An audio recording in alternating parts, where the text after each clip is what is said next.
Itunay na ituro sa paaralan ang tungkol sa supercontinent na Pangaea. Maraming mga tao ang naniniwala dito, kagaya ng sikat na mga geologists at scientists. Sa naabutang panahon natin ngayon, 7 na kontinente lamang ang napag-aralan natin sa paaralan. Dahil alam nyo ba na hanggang ngayon patuloy pa rin gumagalaw ang mga kontinente kada 1/2 to 4 inches or 1.3 to 10 cm per year.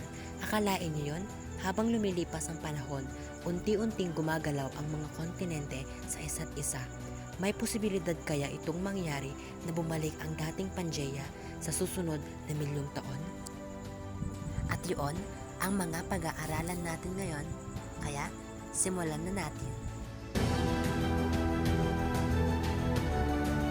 Ang mga tanong na mga susunod dito ay ang mga tanong na sasagutin natin sa video ito. Una, ano nga ba ang Pangaea? Pangalawa, ano nga ba ang mangyayari kung babalik ang dating Pangaea?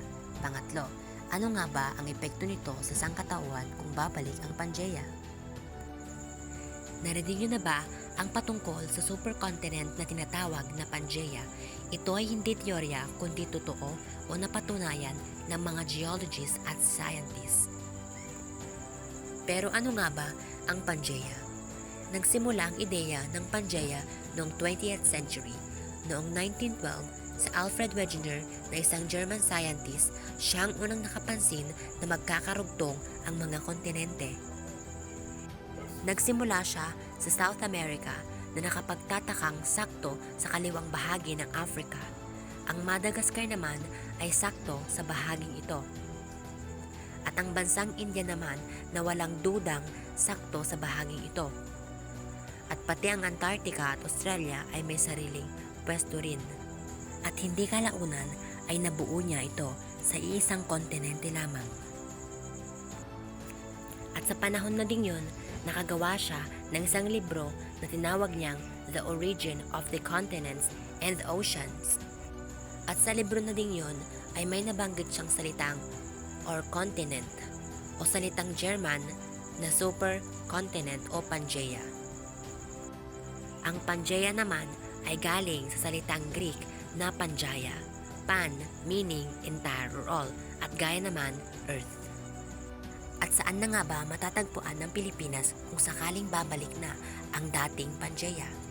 Ang Pilipinas ay maaaring nasa gitnang bahagi ng Eurasia na pinagsamang Europe at Asia. Malaki ang posibilidad na ang dating Pilipinas ay maging bahagi na lamang ng isang malawak na desyerto.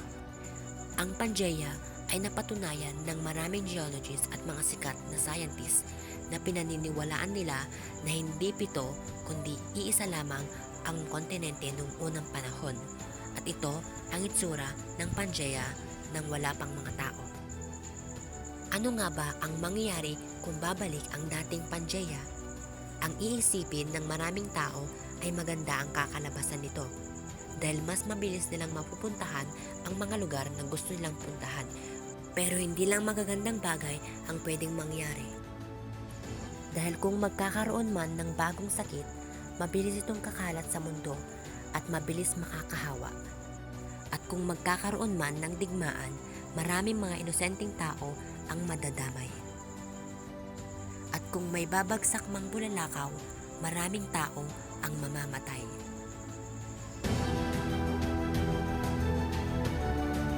Kaya hindi natin masasabi na madaling mabuhay kung bumalik ang dating Pangaea. Kaya magpasalamat na lang tayo dahil ito ay naghiwalay-hiwalay. At ito pa ang mga posibleng mangyari kung babalik ang dating Pangaea. Mawawala ang magagandang bakasyunan.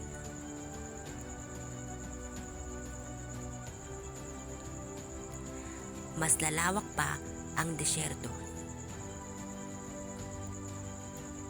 Mas titindi pa ang agawan ng lupa at mga digmaan ng mga bansa. At lalakas pa ang mga bagyo.